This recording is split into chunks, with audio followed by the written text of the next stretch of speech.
Hola amigos, y el tema es... Inflación, el azote de los pobres. Por años, muchos años, hemos oído hablar de la inflación como parte clave en la economía de las naciones. Escuchamos los índices inflacionarios y nos damos una idea de cuánto aumenta el costo de la vida y cuánto disminuye equitativamente nuestro poder de compra. Es un fenómeno que acaba siendo una especie de impuesto de los pobres, porque le pega más a quien menos tiene. Es algo así como un impuesto regresivo porque favorece a quienes tienen un alto poder adquisitivo y es muy desfavorable para la gente con menos ingresos. Así que a mayor tasa inflacionaria, mayor encarecimiento de los productos básicos. ¿Y qué diablos es eso de la inflación? Es el aumento generalizado y sostenido en los precios de los productos y servicios disponibles en un país. Dicho de otro modo, es la pérdida del poder adquisitivo de una moneda como producto del aumento de los precios. De hecho, la inflación tiene los efectos de un ácido que afecta a toda la economía en su conjunto y de muy diversas formas. Para que vayamos entendiéndonos, déjeme comparar el proceso inflacionario con lo que puede sucederle a una moneda de a 10 pesos. Vamos a tomarla porque como vamos a trabajar con ácido y aquí en la producción son muy celosos de que no haya accidentes laborales porque implica sanciones a la empresa, tomo y entonces vamos a tomar esta moneda de a 10 pesos, ¿sí? Ahí está. Ahora vamos a introducirla a un vaso que tiene ácido. Al final de esta cápsula veremos lo que pasa o lo que pasó con esta moneda de 10 pesos que fue introducida en un recipiente de vidrio lleno hasta la mitad con ácido. Mientras tanto, le digo cómo se mide la inflación si hay tantos productos en la economía. Monitorearlos todos sería prácticamente imposible. Para abreviar la tarea, el Banco de México estableció una metodología consistente en medir solo una canasta representativa de los productos y servicios que regularmente consume la familia mexicana, la famosa canasta básica alimentaria. Por cierto, corresponde al INEGI aplicar esta metodología que ha sido aceptada en la mayor parte del mundo. Es una metodología certificada. Entonces ya sabemos que la inflación mide el precio de los bienes y servicios que regularmente se consumen, en este caso, en los hogares mexicanos. Estos productos y servicios se conocen a través de la Encuesta Nacional de Ingresos y Gastos de los Hogares que aplica periódicamente el INEGI. Cuando la encuesta revela qué es lo que más se consume en los hogares, estos bienes y servicios se agrupan en una canasta simbólica, por supuesto, conocida como el Índice Nacional de Precios al Consumidor. De acuerdo con el sitio de la Guía del Consumidor, la canasta básica alimentaria es el conjunto de bienes y servicios indispensables para que una familia pueda satisfacer sus necesidades elementales de consumo a partir de su ingreso. Es una referencia que sirve para calcular, pues, la inflación. La canasta básica contempla más de 80 productos. Según el Coneval, organismo que mide la pobreza en México, para comprar esta canasta básica alimentaria en las ciudades del país, en las principales ciudades del país, al mes de mayo del 2017 se necesitaban 1,408 pesos con 28 centavos mensuales por persona, no por familia, por persona. La misma canasta en las zonas rurales cuesta poco más de 1,000 pesos.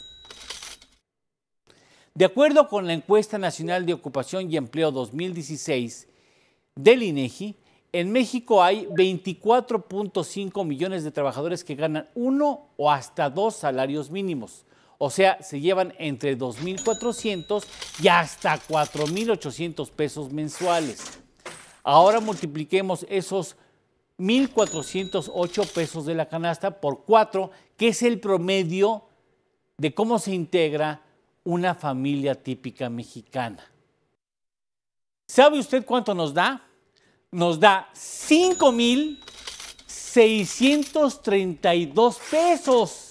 Y eso que no estamos tomando en cuenta la canasta básica no alimentaria, la ampliada, que incluye transporte, vivienda, cuidados personales, salud, educación, recreación y vestido. El salario mínimo evidentemente no es suficiente para adquirir la canasta básica alimentaria. Si quiere adquirirla, ¿qué cree?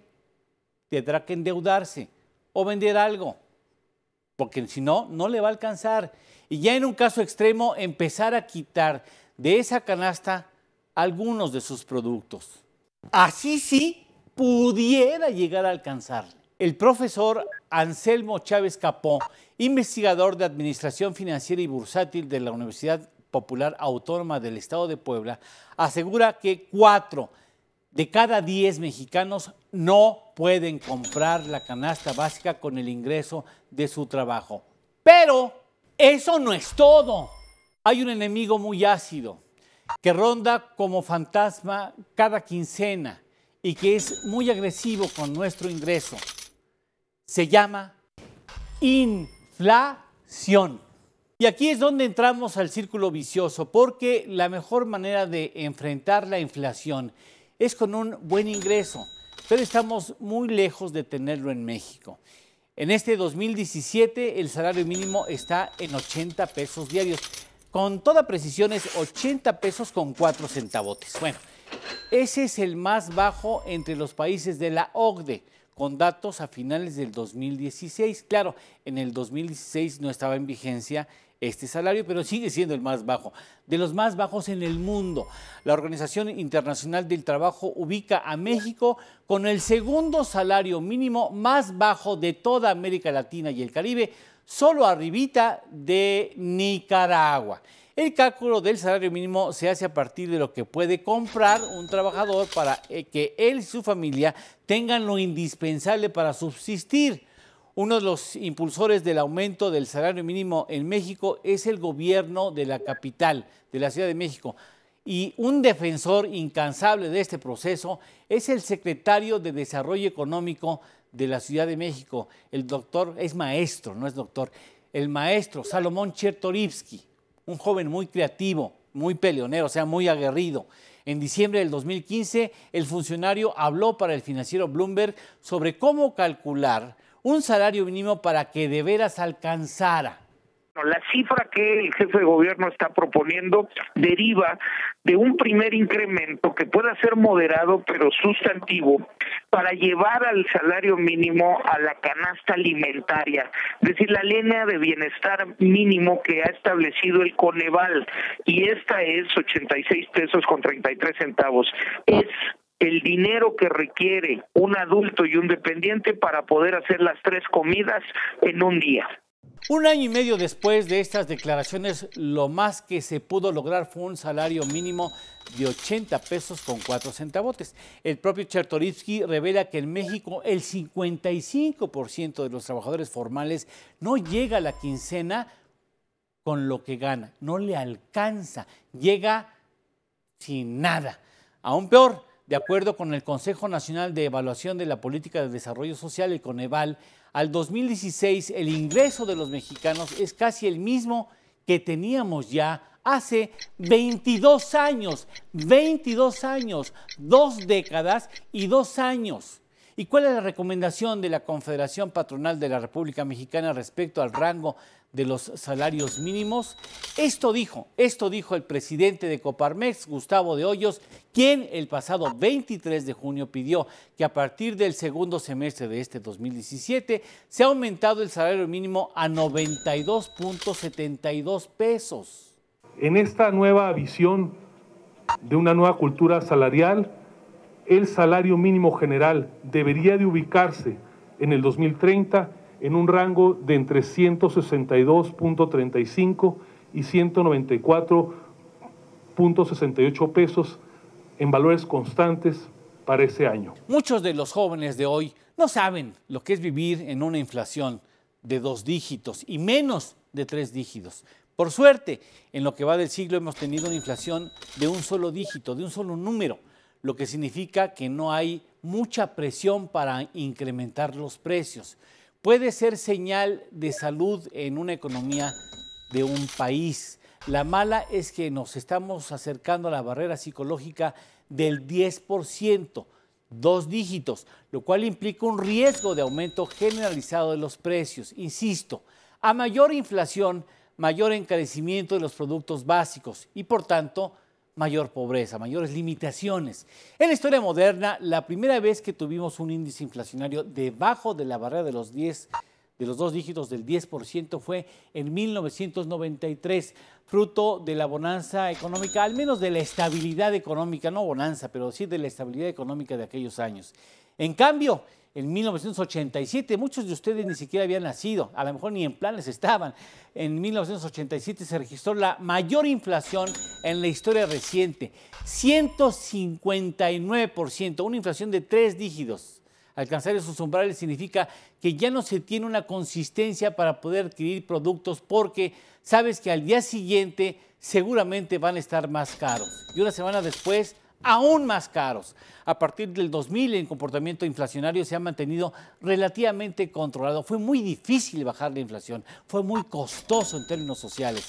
Por lo mismo resulta preocupante el hecho de que la inflación en la primera quincena del mes de mayo del 2017 haya sido de 6.17% y contando. Quiere decir que todavía hay posibilidades de que el 6.17 escale hacia la parte superior.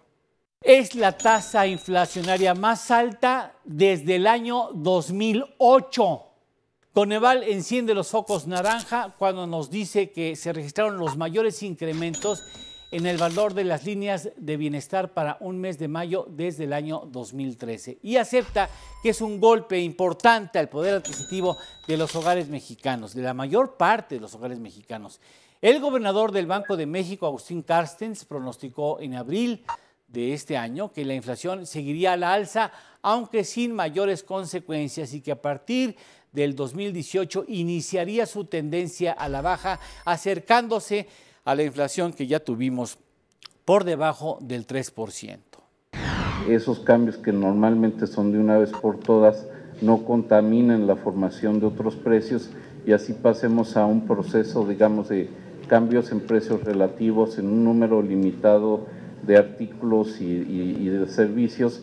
Lo cierto, amigos, es que en términos reales la población ocupada en México está ganando menos que el año pasado o gana más que el año pasado, pero le alcanza menos para comprar de lo que compraba el año pasado. Bueno, ¿y por qué no suben más los salarios mínimos? No, pues súbanlos. Total, la cosa es nada más de subirlos. La mayor parte de los expertos financieros consideran que se podría generar más inflación.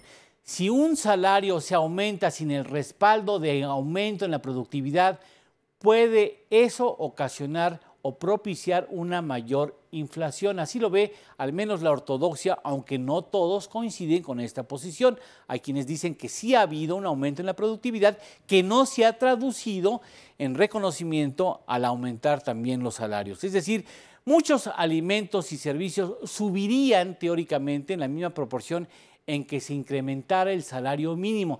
Es un dilema que ya data de varias décadas y que ha definido de alguna manera la estrategia antiinflacionaria, contener el salario mínimo.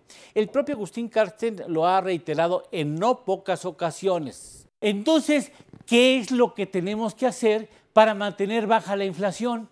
Para que un aumento del salario mínimo no tenga un efecto de presión sobre los precios o un impacto inflacionario, debe de incrementarse la productividad. ¿Qué es la productividad? La productividad no es otra cosa más que obtener más producción con los mismos recursos. Si hacemos 10 piezas en una hora, pues hacer 12 en la misma hora.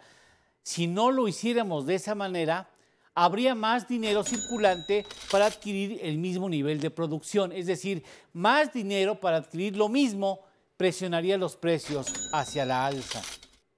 Esa es la misma lógica que tienen las tasas de interés que se usan para controlar, para frenar la inflación en el supuesto que hacen más atractivo el ahorro, por lo que supone un menor circulante de la economía y también encarece el precio del dinero y limita un poco el crédito, limita la demanda y en consecuencia mantiene los precios o tiende a mantener los precios en un nivel bajo, al menos estable.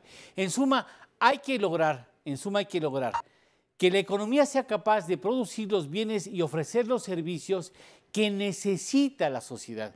Debe ser un país autosuficiente o bien generar la riqueza necesaria para adquirir productos en el exterior, con una moneda estable y una economía que marche correctamente. No tendríamos por qué enfrentar la inflación más allá de un nivel razonable, como sucede en las economías desarrolladas, que pueden tener una inflación de 1 o 2%, máximo 3%.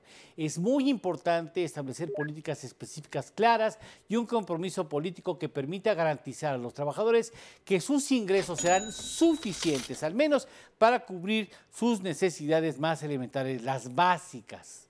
A ver, ¿a qué horas, Amigos, y el tema es que la inflación es como el ácido, va carcomiendo poco a poco nuestro dinero, es decir, nuestra capacidad de compra.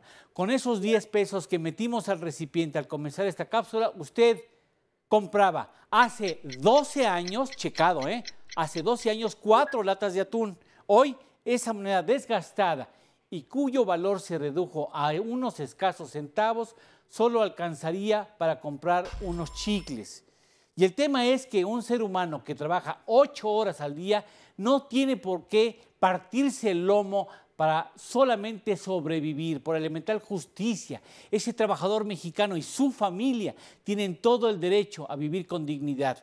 Los responsables de la política económica del país deben tener presente lo que dispone el artículo 4 constitucional, que dice al calce, cito textual: toda persona tiene derecho a la alimentación nutritiva, suficiente y de calidad. El Estado lo garantizará. ¿Qué hará entonces el Estado mexicano para lograr que el dinero rinda y nuestro salario mantenga su poder adquisitivo? Y ahora, si me lo permite, lo invito a ver lo que sucedió con esa moneda de 10 pesos después de pasar por la prueba del ácido inflacionario. Para hablar en esos términos, aquí debía haber habido una moneda, sí, efectivamente, aquí está la moneda, aquí está la moneda. En esto se convirtió por la inflación. Solamente perdió el 99% de su valor. Ya, cualquier cosa. Nos vemos para la próxima. Y a ver quién me devuelve la moneda de 10 pesos,